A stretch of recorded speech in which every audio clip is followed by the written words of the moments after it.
may sumingit. Singit, dog, singit. Oh, good morning.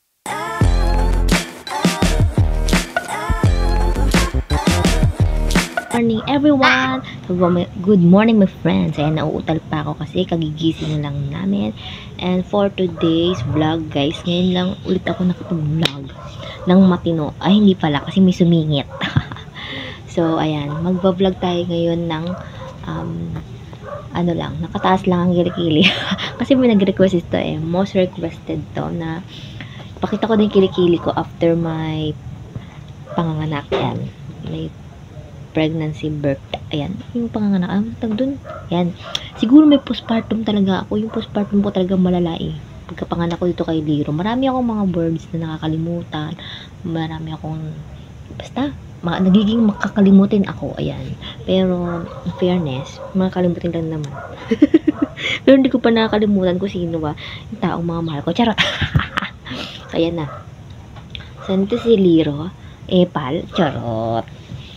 And then, ayan. Chocolate! Oh, ayan, pagkagising ko na umaga, ayan, makikita nyo. Ayan talaga yung kilikili ko, guys. Hindi siya kaitiman, hindi rin kaputian. Ayan. So, ngayon is ano lang tayo. Magsasando or sleeveless na damit. Ayan, tayo ko sinasabi guys, pero basta yun yung ating vlog ngayon, yung title natin, may kilikili revival. 1, 2, kisali din siya. Taba na ba ako? Parang wala na ako collarbone, siguro taba ako na. Kailangan ko mag-exercise guys, so mag-aaral tayo ngayon. Samahan nyo ako workout ng bahagya. Namiss ko mag-workout guys kasi ang tagal ko nang hindi nakakapag-workout, parang ang taba ko na dahil nabibisi ako sa tindahan. So, tara, let's go. So ayan guys, makikita nyo guys, ayan, ito ng katawan ko ngayon. Sa dating payatot, medyo nagkakalaman, medyo nagkabilibil tayo. Ay naman, alis dyan. Medyo lumaki yung braso ko. Tabi mo na, Benso. Medyo lumaki yung braso ko, guys. So, ipit lang tayo ng maayos. Tabi nga, sabi. Ayusin ko lang yung ipit ko, guys. Yan. Para maganda naman ang ating pag-workout. Hindi rin ako madalas magsuklay pag nasa bahay lang Hindi ako mahilig magsuklay. Tabi kasi, isa.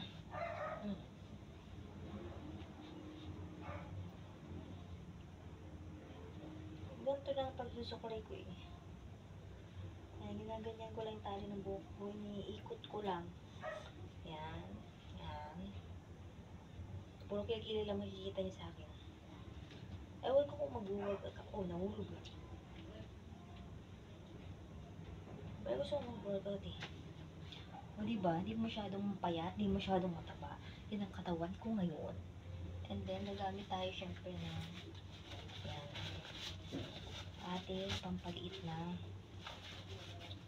yan. Ito lagi ginagamit ko. Ito lang. Nakalimutan ko na gamitin. Isang buwan na ako hindi nagagamit. Yan. And then, ito. Yung sekreto ko guys, para hindi tayo malaki ang yan. Tabi, bunso. Yan.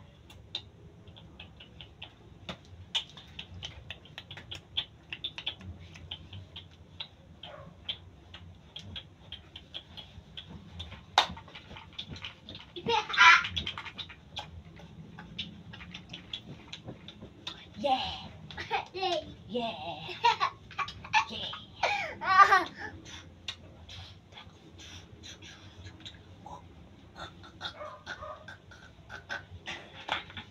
Yan. Ang kabaliwan natin.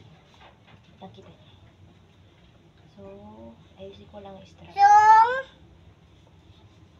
makita niyo dito sa video.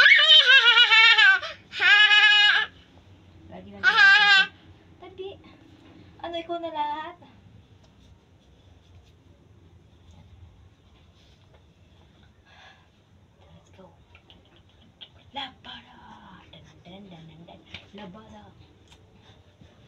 Maglalaba lang pala. Charot. Hindi tayo maglalaba ngayon kasi ayoko maglaba ngayon. Oh my gosh. Naglaba na ako ng 2 araw na sunod-sunod. Makikita nyo, ayan ang aking buhok. Ang pangit ng guys. Dala yan ng pagpanganak ko. Lagi ako naglalagas ng buhok. Ang dami ko laging lagas-lagas na buhok. So, umunti yung buhok natin. Kakaroon tayo ng upaw. So, lapad ng uko. Grabe. Yung mga anak ko nagmarasan ng uko. Lapad. Di lang halata minsan sa akin kasi minsan tinatabunan ko siya ng buhok ko. So, tara. Kaya iba makikita ngayon sa akin kung di nakataas sa kilikili. Most requested. Ayan. Dahil gusto ng isang aking commenters dyan ng kilikili revival. Gusto niya lagi nakataas sa kilikili ko. Ayan o. Pakita ko sa iyo. Oh, di ba ganda? Oh, sabi ko. Oh, di mo masyado siyang umipag. Di pa ako naliligo niyang guys ha. Tsaka di pa ako nagbubunot guys. May mga buhok-buhok pa siya. Sige, bunutin natin yan. Aray ko. Aray ko.